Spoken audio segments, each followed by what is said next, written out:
Hey guys, welcome back to the next installment of adding colors to our open position chords.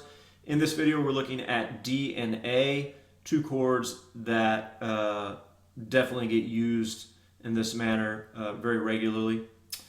So again, we're trying to maintain our standard fingerings and then just find notes that we can add to color these chords. So we're not exhausting all of our options, but just giving you a way to jump into it and kind of build on it on your own. Okay, so starting with our D major chord here, I'm going to add my pinky on string 1, fret 3. So that's a G note right there. Okay, and then take the pinky off. Got D major, of course. Now I'm going to lift my middle finger so we have open string 1. Sound there. Okay, now I'm going to go put my middle finger back on string 1, fret 2, and we've got our standard D chord, of course. I'm going to lift my ring finger off of the second string. So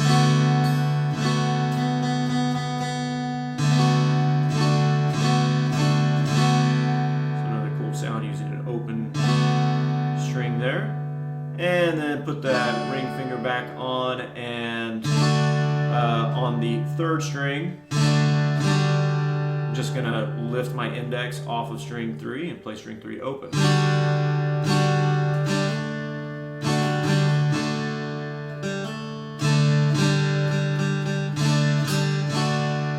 So several options to play around with there.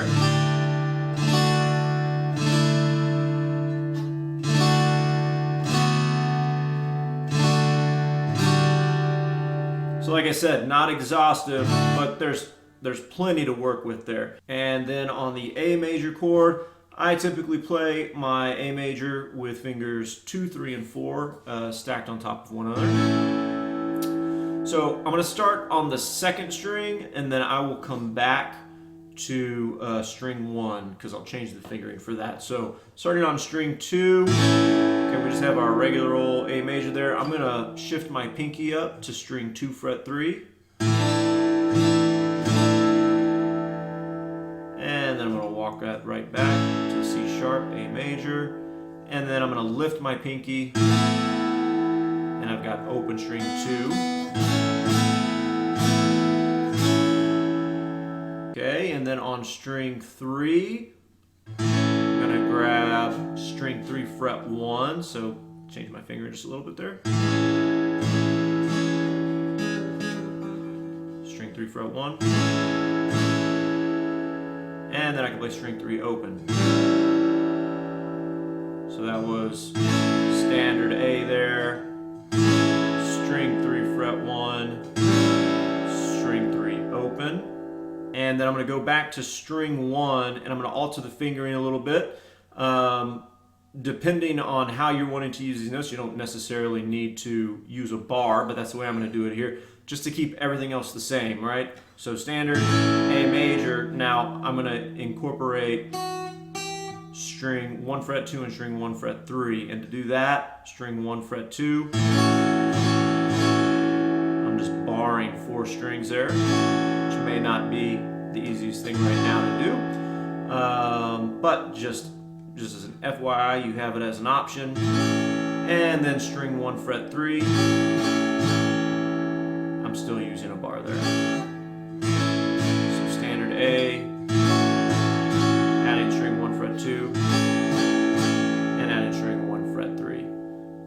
Now let's see if we can come up with a couple little chord riffs or progressions with those two chords and some of the sounds that we were exploring there.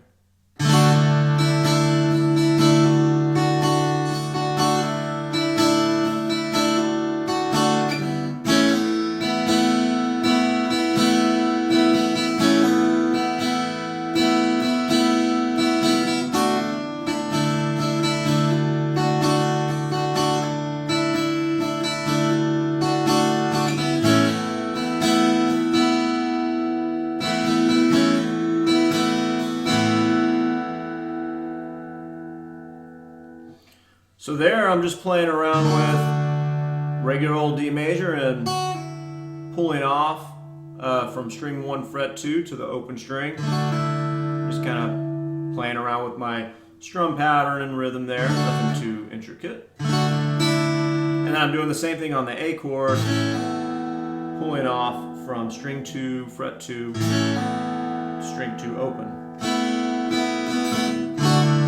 And that's really it.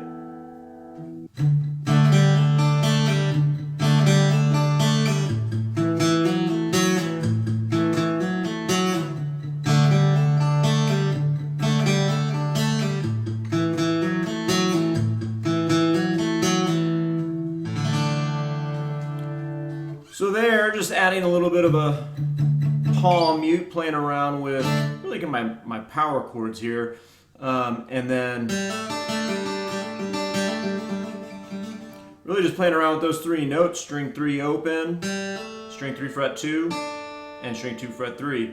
Only thing I'm adding there for the D chord is that open string 3. Little hammer on and a pull off. Now I wanted to keep that the same kind of riff on the A chord, so I changed up from what we talked about, and I added something on string 4 here, string 4 fret 4.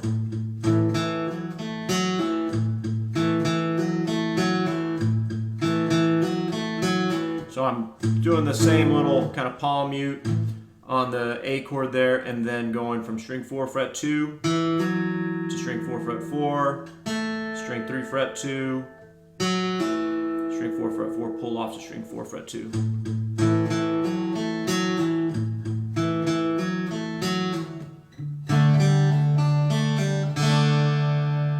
That's it, guys. Have fun exploring those colors you can add to D and A.